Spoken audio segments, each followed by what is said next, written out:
Let's find the exact sine value of an angle that's not one of our standard angles.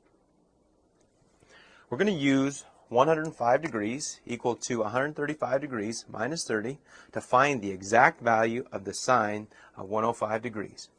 And the way we'll do this is write sine of 105 as the sine of the quantity 135 degrees minus 30 degrees.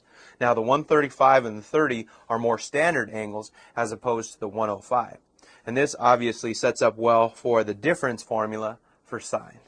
So we can write this as the sine of 135 degrees times the cosine of 30 degrees minus the cosine of 135 degrees times the sine of 30 degrees.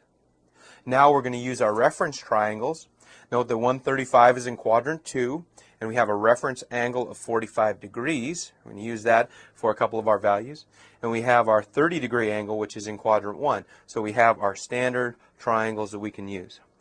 So the sine of 135, we're going to go to the left triangle. That is equal to 1 over square root of 2. Then we'll take that times the cosine of 30, which is the adjacent over the hypotenuse, square root of 3 all over 2, minus, now carefully, the cosine of 135 degrees is equal to a negative. So make sure you get the minus and negative here, 1 over square root of 2. And then you can take that times a sine of 30, which for our problem is 1/2. And again, using our base triangles here.